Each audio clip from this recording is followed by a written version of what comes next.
깊이 있는 성경 퀴즈 3. 창세기 3장 의미 체크. 문제 1. 아담과 하와를 유혹한 뱀에 관한 설명 중 틀린 설명은? 1번. 뱀도 여느 짐승들과 같이 하나님의 피조물이다. 2번. 뱀은 원래부터 간교하게 지어진 들짐승이었다. 3번. 뱀은 누군가에 의해 간교한 들짐승으로 변했다. 정답은 2번입니다.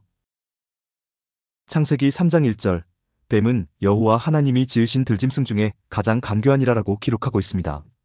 뱀도 하나님의 피조물이라는 의미입니다. 그러나 온전한 하나님께서 하나님의 성품과 속성에 전혀 합당하지 않은 간교한 들짐승을 지으셨을 리가 없습니다. 즉 뱀 자체가 창조 때부터 간교했던 것이 아니라 어떤 이상한 존재로 인하여 간교해진 것이라는 의미입니다. 그 어떤 이상한 존재가 바로 죄입니다. 그 어떤 이상한 존재가 바로 사단, 마귀입니다. 성경은 죄, 사단, 마귀의 존재를 직접 설명하지 않습니다. 대신 뱀을 통해 죄, 사단, 마귀는 간교한 존재이고 하나님과 사람과의 관계를 이간질하는 존재라고 간접적으로 설명하는 방식을 취합니다. 문제 2. 뱀이 아담과 하와를 유혹할 때 했던 말이 아닌 것은? 1번. 나무의 열매를 먹어도 죽지 않는다. 2번. 나무의 열매를 먹으면 눈이 밝아진다. 3번. 나무의 열매를 먹으면 선악을 한다. 4번. 나무의 열매를 먹으면 기분이 좋아진다. 정답은 4번입니다. 뱀은 아담과 하와가 선악을 알게 하는 나무의 열매를 먹어도 창세기 3장 4절, 너희가 결코 죽지 아니하리라라고 말합니다. 뱀의 이 말은 거짓입니다. 왜냐하면 하나님은 죽으리라라고 분명히 말씀하셨고 그 죽음은 사람이 하나님을 떠나 사람 스스로 기준이 되어 불행하게 살게 된다는 의미였기 때문입니다. 또 뱀은 창세기 3장 5절, 너희가 그것을 먹는 날에는 너희 눈이 밝아져 하나님과 같이 되어 선악을 알 줄 하나님이 아심이니라라고 말합니다. 뱀의 이 말도 거짓입니다. 왜냐하면 선악을 알게 하는 나무는 하나님이 선악의 기준 되심을 의미하는 말이지 실제로 눈이 밝아져서 선악을 구분할 수 있게 하는 나무가 아니었기 때문입니다. 더구나 뱀은 하나님이 아심이니라라고 말하면서 마치 하나님이 사람에게 무엇을 감추고 있는 것처럼 말을 꾸며댑니다. 뱀을 통하여 사단이 얼마나 간교한 존재인지, 사단이 얼마나 하나님과 사람과의 관계를 갈라놓기를 원하는 존재인지 깨달아야 합니다. 문제 3. 아담과 하와가 선악을 알게 하는 나무의 열매를 먹은 이유는? 1번. 선악을 알게 된다는 뱀의 유혹에 넘어가서. 2번. 열매를 먹으라는 뱀의 협박을 못 이겨서. 3번. 배는 고픈데 먹을 게 부족했기 때문에. 4번. 열매가 다이어트에 좋다는 소문 때문에. 정답은 1번입니다. 아담과 하와는 눈이 밝아져서 하나님과 같이 되어 선악을 알게 된다는 뱀의 유혹에 넘어갔습니다. 아담과 하와는 하나님과 같이 되고 싶다는 욕망에 사로잡혀서 뱀, 즉 사단의 말을 따라 선악을 알게 하는 나무의 열매를 먹었습니다. 선악을 알게 하는 나무의 열매는 먹지 말라라는 하나님의 지침이 있었고 먹어도 괜찮다라는 뱀, 즉 사단의 유혹이 있었습니다. 하나님으로부터 자유를 부여받은 사람에게 선택지는 먹느냐 마느냐 두 가지입니다. 하나님을 따르느냐 사단을 따르느냐 두 가지입니다. 두 가지 중 어느 것을 선택할지 결정하는 것이 그렇게 어려워 보이지 않습니다. 그런데 아담과 하와는 하나님의 지침을 거부하고 뱀의 유혹을 따라 열매를 먹는 선택을 했습니다. 사람이 하나님을 버리고 죄를 따라간 것입니다. 사람이 하나님을 떠나 사단, 마귀를 따라간 것입니다. 문제 4. 아담과 하와가 나무의 열매를 먹었을 때의 상황이 아닌 것은? 1. 시기와 질투, 다툼과 분쟁으로 불행한 세상. 2. 부족함과 결핍함이 전혀 없는 온전한 세상. 3. 기쁨과 즐거움과 행복의 조건이 충만한 세상. 4. 하나님의 사랑과 은혜의 원리가 가득한 세상. 정답은 1번입니다. 아담과 하와는 최상의 상황에서 사단의 유혹에 넘어가 선악을 알게 하는 나무의 열매를 먹었습니다. 부족한 것이라고는 전혀 없는 세상, 흠이라고는 전혀 찾아볼 수 없는 세상 모든 것이 완벽하게 갖추어져 있고 행복의 조건이 충만한 세상, 하나님의 사랑과 은혜의 원리가 가득한 세상에서 아담과 하와는 선악을 알게 하는 나무의 열매를 먹었습니다. 이것은 사람의 문제가 특정한 상황 탓이 아니라는 것을 의미합니다. 사람의 문제가 특정한 처지나 특정한 형편 탓이 아니라는 것을 의미합니다. 아울러 특정한 상황이나 처지나 형편이 개선된다고 해서 사람의 문제가 해결되는 것이 아니라는 것을 의미합니다. 기독교는 사람의 본질에 관한 문제를 다루는 종교이지 상황의 개선을 다루는 종교가 아니라는 의미입니다. 기독교는 어떻게 하면 행복하게 살아갈 수 있는지를 다루는 종교이지 형편이나 처지의 개선을 다루는 종교가 아니라는 의미입니다. 문제 5. 아담과 하와가 나무의 열매를 먹은 사건에 관한 바른 설명은 1. 하나님의 말씀을 듣지 않았기에 하나님에 대한 불순종이다. 2. 뱀의 말을 따랐기에 뱀에 대한 순종이다. 3. 하나님께서 주신 선택의 자유를 따랐기에 순종, 불순종이 성립하지 않는다. 정답은 3번입니다. 순종, 불순종은 명령하는 자와 복종하는 자 사이에서 벌어지는 관계적 용어입니다. 즉 명령하는 자의 명령을 따르면 순종이고 명령하는 자의 명령을 따르지 않으면 불순종입니다. 그런데 하나님은 아담과 하와에게 명령하신 적이 없습니다. 선악을 알게 하는 나무의 열매를 먹는 날에는 반드시 죽으리라라는 말씀은 명령이 아니었습니다. 먹을 수도 있고 먹지 않을 수도 있다는 선택의 자유를 주신 것이었고 그 선택에 따라 사람에게 임할 결과를 미리 알려주신 내용이었습니다. 따라서 아담과 하와는 주어진 자유에 따라 먹는 선택을 한 것이기에 순종, 불순종의 개념이 적용될 수 없습니다. 다만 하나님께서 원하시는 아름다운 선택을 한 것이 아니라 사단의 유혹에 넘어가는 미련한 선택을 한 것입니다. 만약 사람이 불순종한 것이라면 그에 상응하는 징계가 이어져야 합니다. 하지만 그런 장면을 전혀 찾아볼 수 없습니다. 문제 6. 아담과 하와가 타락했다고 하는데 타락의 성경적 의미가 아닌 것은 1. 하나님의 말씀을 부인하고 사단의 말을 따른 것. 2. 하나님의 권면을 거부하고 사단의 유혹을 따른 것. 3. 하나님을 선택하지 않고 사단을 선택한 것. 4. 음주가무와 마약에 빠진 것. 정답은 4번입니다. 타락의 사전적 의미는 올바른 길에서 벗어나 나쁜 길로 빠지는 것을 뜻합니다. 그러나 기독교에서는 하나님을 벗어나 사단의 길로 들어서는 것을 타락이라고 표현합니다. 아담과 하와는 선악을 알게 하는 나무의 열매를 먹는 선택을 함으로써 하나님께서 주신 선택의 자유를 하나님께서 원하시는 방향으로 사용하지 않고 사단이 원하는 방향으로 사용했습니다. 즉 하나님을 부인하고 사단을 따라갔습니다. 하나님의 권면을 거부하고 사단의 유혹을 따라갔습니다. 그 결과 죄에 사로잡힌 죄인이 되었습니다. 이것을 기독교에서는 타락이라고 표현합니다. 타락이라고 하니까 음란, 문란, 폐역, 추악 등의 단어를 떠올리기 쉽습니다. 하지만 기독교의 타락은 사람이 선악을 알게 하는 나무의 열매를 먹음으로써 하나님의 기준을 버리고 사단의 기준, 마귀의 기준, 죄의 기준을 따라간 것을 의미합니다. 문제 7. 기독교에서 말하는 죄는 어떤 의미의 죄인가요? 1. 위법, 불법, 탈법, 범법 같은 법률적 의미의 죄다.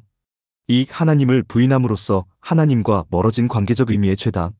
3. 사단, 마귀, 귀신 같은 초자연적 의미의 죄다. 정답은 2번입니다. 아담과 하와는 선악을 알게 하는 나무의 열매를 먹었습니다. 먹으면 죽으리라라는 하나님의 지침을 거부했고 사단의 유혹을 따라갔습니다.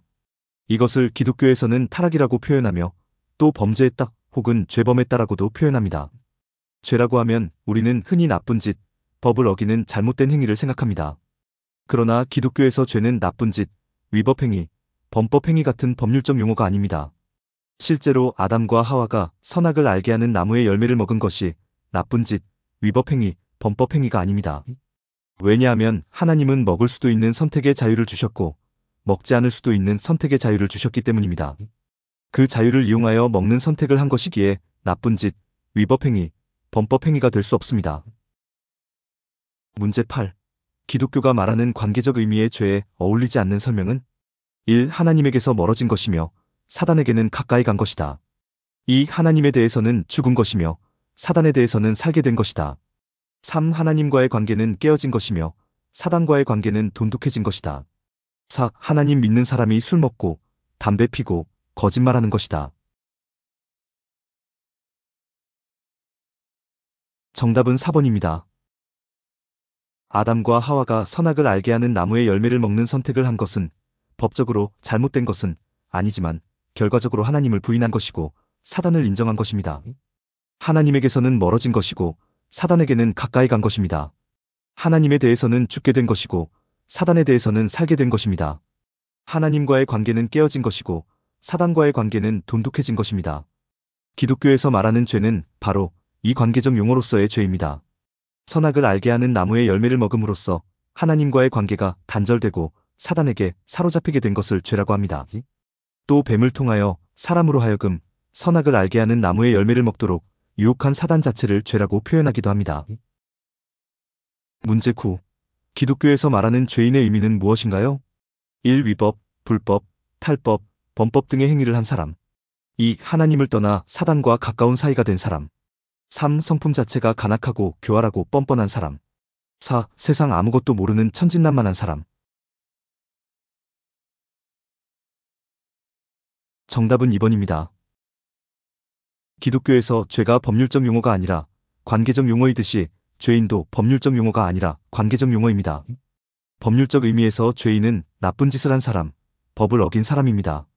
그러나 기독교의 관계적 용어에서 죄인은 하나님에게서는 멀어지고 사단에게는 가까이 간 사람, 하나님에 대해서는 죽게 되고 사단에 대해서는 살게 된 사람, 하나님과의 관계는 깨어지고 사단과의 관계는 돈독해진 사람, 하나님과의 관계는 단절되고 사단에게는 사로잡힌 사람입니다. 즉 기독교에서 죄인은 나쁜 짓을 한 사람, 위법 행위를 한 사람, 범법 행위를 한 사람이 아니라 하나님을 떠난 미련한 사람, 초라한 사람, 불쌍한 사람, 하나님에 대해 아는 것이 하나도 없는 무지한 사람입니다. 더불어 사단에게 사로잡힌 간교한 사람, 교활한 사람, 사악한 사람, 추악한 사람입니다. 그러면서도 자신이 사단에게 사로잡혀 있다는 사실조차 감을 잡지 못하는 한심한 사람입니다. 문제 10. 기독교에서 말하는 죄인의 상태가 아닌 것은 무엇인가요? 1. 하나님의 형상과 모양을 상실한 존재. 2. 생물을 정복하고 다스릴 수 있는 권세를 상실한 존재. 3. 하나님께서 주신 자유를 상실한 존재. 4. 강도와 살인죄를 저질러 감옥에 갇힌 존재. 정답은 4번입니다. 하나님께서는 창조 때 하나님의 형상과 모양에 따라 사람을 인격자로, 권세자로, 자유자로 지으셨습니다. 이제 사람이 선악을 알게 하는 나무의 열매를 먹고 죄인이 됨으로써 사람은 하나님의 형상과 모양을 상실한 존재가 되었습니다. 하나님이 지으신 모든 생물을 정복하고 다스릴 수 있는 권세를 상실한 존재가 되었습니다. 하나님께서 주신 자유를 상실한 존재가 되었습니다. 다른 의미로는 죄의 형상과 모양을 지닌 존재, 하나님이 지으신 모든 생물에게 오히려 굴복당하는 존재, 또 죄에게 지배당하고 죄에게 조종당하는 존재가 되었습니다. 간단히 표현하면 죄인은 내용적으로는 하나님에 대해서 아무것도 모르는 존재이며 상태적으로는 죄에게 사로잡힌 존재라고 표현할 수 있습니다. 문제 11. 하나님을 떠난 죄인에 대해 하나님은 어떻게 생각하시나요? 1. 괘씸한 존재라고 생각하신다. 2. 배은망덕한 존재라고 생각하신다. 3. 간사하고 교활한 존재라고 생각하신다. 4. 가엾고 불쌍한 존재라고 생각하신다. 정답은 4번입니다. 사람이 선악을 알게 하는 나무의 열매를 먹고 죄인이 된 것은 결과적으로 하나님을 부인하고 하나님을 거부한 것입니다. 그러나 하나님은 그런 사람을 꾸짖지도 않으시고 나무라지도 않으시고 미워하지도 않으십니다. 사단의 지배를 받는 더럽고 추악한 존재가 되었다고 해서 버리시지도 않습니다. 또 진노도 하지 않으시고 저주도 하지 않으시고 징계도 하지 않으십니다. 오히려 하나님은 죄인된 사람을 안타까이 여기시고 불쌍히 여기시고 가엾게 여기십니다. 안타까운 사람, 불쌍한 사람, 가엾은 사람에게 필요한 것은 징계가 아니라 도움입니다. 당연히 하나님은 죄인된 사람을 창조 때의 사람으로 회복시켜 주시기 위해 수고하시고 애쓰십니다. 그래서 사랑의 하나님이시고, 그래서 은혜의 하나님이시고, 그래서 구원의 하나님이십니다. 문제 12. 죄인이 된 아담과 하와는 왜 동산 나무 사이에 숨었나요? 1. 벌거벗었다는 것을 하나님께서 보실까봐 창피해서. 2. 죄인이 되었다는 것을 하나님께 들킬까봐 부끄러워서. 3. 죄인이 되자 저절로 하나님에 대한 두려움이 생겨서. 4. 뱀이 열매를 더 먹으라고 계속 치근덕거려서. 정답은 3번입니다. 아담과 하와가 죄인이 되자 가장 먼저 나타나는 현상이 하나님에 대한 두려움입니다. 하나님은 선악을 알게 하는 나무의 열매를 먹은 아담과 하와에게 아직 아무 조치도 취하지 않으셨습니다. 그런데 사람 먼저 스스로 두려운 마음을 갖게 됩니다. 아담과 하와를 인격자로, 자유자로, 권세자로 지어주신 하나님입니다. 하나님에 대해 두려운 마음을 가질 필요가 전혀 없습니다. 하지만 사람이 죄인이 되면서 하나님이 주신 인격과 자유와 권세를 상실하게 됩니다. 그 결과 하나님을 저절로 두려운 존재로 인식하게 되고 하나님을 피해 저절로 숨게 됩니다. 사람에게 죄의 현상이 나타나기 시작하는 것입니다. 사람이 죄의 결과를 당하기 시작하는 것입니다. 문제 13. 열매를 먹고 죄인이 된 아담은 궁극적으로 누구에게 책임을 씌었나요? 1. 하나님. 2. 여자. 3. 뱀. 정답은 1번입니다. 창세기 3장 12절 하나님이 주셔서 나와 함께 있게 하신 여자 그가 그 나무 열매를 내게 주므로 내가 먹었나이다라고 기록하고 있습니다. 죄인이 되자 하나님에 대해 저절로 두려움을 갖게 된 아담은 모든 책임을 남의 탓으로 돌리는 책임 회피를 보입니다. 그런데 놀랍게도 책임 회피의 대상이 하나님과 하와입니다. 특히 책임 회피의 궁극적 대상이 여자를 주신 하나님이라는 것에 놀라지 않을 수 없습니다. 자신을 인격자, 자유자, 권세자로 지어주신 하나님에게 하나님이 주셔서라고 표현하면서 자신이 죄인 된 것을 하나님 탓으로 돌립니다. 또 하나님이 주신 여자가 자신을 꼬드겨서 열매를 먹었다고 여자에게 책임을 미룹니다. 내 뼈 중에 뼈요 살 중에 살이라 했던 아담은 어디로 갔습니까? 자신에 대해, 타인에 대해, 하나님에 대해 위풍당당했던 아담은 어디로 갔습니까? 죄인이 된 아담은 두려움과 책임 회피와 비겁함으로 중무장을 합니다. 죄의 현상, 죄의 결과를 사람이 당하기 시작하는 것입니다. 문제 14.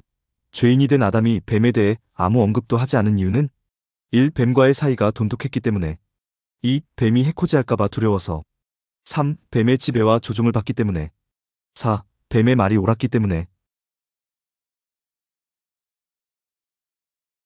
정답은 3번입니다. 아담은 모든 사태의 근본 원인이었던 뱀에 대해서는, 즉 죄에 대해서는, 사단에 대해서는, 마귀에 대해서는 한마디 언급조차 하지 않습니다. 이미 죄의 포로, 죄의 종이 되었기 때문입니다. 죄의 지배, 죄의 통치, 죄의 조종을 받고 있기에 죄가 모든 문제의 궁극적 원인이었다는 것을 전혀 인식하지 못합니다. 자신이 죄인 되었다는 것을 전혀 알아차리지도 못하고 이해하지도 못합니다. 이제 사람은 죄의 사슬에 묶여 철저하게 죄의 지배와 죄의 조종을 받는 가운데 오로지 자신의 유익과 자신의 이익과 자신의 권리와 자신의 행복만을 추구하는 존재가 되었습니다. 죄와 자기 자신을 제외한 모든 존재를 적으로 삼은 것입니다. 심지어 창조주 하나님까지도 적으로 삼은 것입니다. 이로써 인류 최대의 비극이 시작되었습니다. 문제 15. 죄인이 된 여자와 뱀이 원수된 것을 어떻게 이해해야 하나요? 1. 여자와 뱀에게 임한 하나님의 징계, 징벌이다. 2. 여자와 뱀에게 임한 죄의 현상, 죄의 결과이다. 3. 여자와 뱀은 원천적으로 서로 증오하는 사이다. 정답은 2번입니다. 창세기 3장 15절 내가 너로 여자와 원수가 되게 하고 내 후손도 여자의 후손과 원수가 되게 하리니 여자의 후손은 내 머리를 상하게 할 것이요 너는 그의 발꿈치를 상하게 할 것이니라라고 기록하고 있습니다. 하나님께서 여자와 뱀에게 내린 이 조치를 징계라고 해석하는 경우가 많습니다. 하지만 징계가 아닙니다. 사람이 죄인이 된 근본적 이유는 죄, 사단, 마귀에게 있습니다. 뱀도 죄에 사로잡혔고 사람도 죄에 사로잡힌 뱀의 유혹에 넘어가 미련한 선택을 한 것이기에 뱀과 사람에게 직접적인 잘못이 없습니다. 잘못이 없기에 징계를 당할 이유가 없습니다. 또 하나님은 사랑과 용서와 화해와 화평의 하나님이시기에 징계를 내리지 않습니다. 여자와 뱀의 관계는 사람이 죄인이 됨으로써 저절로 나타난 죄의 현상, 죄의 결과일 뿐입니다. 문제 16. 여자가 상고를 겪게 된 현상을 어떻게 이해해야 하나요? 1. 여자의 상고는 하나님이 죄인에게 내린 징계, 징벌이다. 2. 여자의 상고는 죄인이 되기 이전부터 있던 현상이었다. 3. 죄인이 되자 출산이 수고와 고통으로 느껴졌다는 의미이다. 정답은 3번입니다. 창세기 3장 16절 또 여자에게 이르시되 내가 내게 임신하는 고통을 크게 더하리니 내가 수고하고 자식을 낳을 것이며 너는 남편을 원하고 남편은 너를 다스릴 것이니라라고 기록하고 있습니다. 이 내용은 사람이 죄인이 되자 사람의 사고체계와 인식체계가 바뀌고 있다는 현상을 보여주는 내용입니다. 이전에는 임신이 고통이 아니었고 자식을 낳는 게 수고가 아니었지만 죄인이 되자 임신은 고통으로 자식 낳는 것은 수고로 여겨지게 되었다는 의미입니다. 이전에는 남녀가 사랑으로 서로를 원하는 관계였지만 이제는 서로를 다스리기 위해서 원하는 관계가 되었다는 의미입니다. 내가 더하리니라는 표현 때문에 하나님의 징계로 오해하기 쉬우나 이 표현은 사람을 대신해서 하나님이 책임을 덮어 쓰시는 표현입니다. 문제 17. 남자가 땅을 가는 수고를 하게 된 현상을 어떻게 이해해야 하나요? 1. 남자의 땅을 가는 수고는 하나님이 죄인에게 내린 징계, 징벌이다. 2. 남자의 땅을 가는 수고는 죄인이 되기 이전부터 있던 현상이었다. 3. 기쁨으로 느껴졌던 노동이 죄인이 되자 불행으로 느껴졌다는 의미이다. 정답은 3번입니다. 창세기 3장 17절 땅은 너로 말미암아 저주를 받고 너는 네 평생에 수고하여야 그 소산을 먹으리라라고 기록하고 있습니다. 창세기 3장 19절 네가 흙으로 돌아갈 때까지 얼굴에 땀을 흘려야 먹을 것을 먹으리니라고 기록하고 있고 너는 흙이니 흙으로 돌아갈 것이니라라고 기록하고 있습니다. 수고하고 땀을 흘려야 땅의 소산을 먹을 수 있는 게 하나님의 징계일까요? 죽으면 흙으로 돌아가는 게 하나님의 징계일까요? 징계가 아닙니다. 사람이 죄인이 되자 사람의 심정과 마음, 사람의 성품과 속성, 사람의 가치와 원리가 하나님의 것에서 죄의 것으로 바뀌게 됩니다. 이 표현들 역시 사람이 죄인이 됨으로써 사람의 사고체계와 인식체계가 바뀌는 현상, 즉 사람에게 죄의 현상이 나타나고 있음을 보여주는 표현입니다. 문제 18. 하나님은 왜 아담과 하와에게 가죽옷을 지어 입히셨나요? 1. 추위로부터 아담과 하와를 보호해주기 위해서. 2. 동물의 공격으로부터 아담과 하와를 보호해주기 위해서. 3. 죄인이 된 아담과 하와의 부끄러움을 감춰주기 위해서. 정답은 3번입니다. 창조 때 사람은 벌거벗었지만 부끄러워하지 아니하는 존재였습니다. 하나님에 대해서도 자기 자신에 대해서도 타인에 대해서도 부끄러움이 없는 온전한 존재, 떳떳한 존재, 당당한 존재였습니다. 그러나 사람이 죄인이 되면서 하나님에 대해, 자기 자신에 대해, 타인에 대해 부끄러운 존재가 되었습니다. 하나님이 주신 인격, 권세, 자유를 모두 상실했기 때문입니다. 즉 죄의 결과가 임했기 때문입니다. 그러나 하나님은 이런 사람을 외면하지 않습니다. 하나님이 외면하면 사람이 도저히 살아갈 수가 없기 때문입니다. 그래서 하나님은 하나님을 부인하고 떠나간 사람을 오히려 다시 찾아주시고 가죽옷을 지어 입히시며 부끄러움을 가려주십니다. 그래서 사랑과 은혜와 능력의 하나님이십니다. 문제 19. 하나님은 왜 에덴 동산에서 아담과 하와를 쫓아내셨나요? 1. 생명나무를 먹고 영원한 죄인이 되는 것을 막기 위해서. 2. 뱀의 말을 따른 아담과 하와가 꼴 보기 싫어서. 3. 가죽옷까지 입혀주었으니 지금부터는 알아서 잘 살라고. 정답은 1번입니다. 하나님은 아담과 하와를 에덴 동산에서 쫓아내시고 그룹들과 두루 도는 불칼을 두어 생명나무의 길을 지키게 하셨습니다. 하나님이 소중히 여기시는 것은 생명나무가 아니라 사람입니다. 생명나무를 지키기 위해서 사람을 쫓아내시는 것이 아니라 사람을 지키시기 위해서 생명나무로부터 사람을 멀리 두시는 것입니다. 생명나무는 그 열매를 먹으면 현재 상태가 영구히 지속되는 속성을 가진 나무입니다. 만약 죄인된 사람이 생명나무의 열매를 먹으면 죄인의 속성을 영원히 씻어내지 못하고 영원토록 죄인으로 살 수밖에 없습니다. 하나님은 이를 막기 위해 생명나무가 있는 곳에서 아담과 하와가 멀어질 수 있도록 이끌어내시는 것입니다. 따라서 에덴 동산에서 쫓겨난 것은 하나님의 징계가 아니라 은혜입니다. 죄인을 보호하시고 살 길을 마련해 주시는 은혜입니다. 수고하셨습니다. 창세기 4장에서 뵙겠습니다.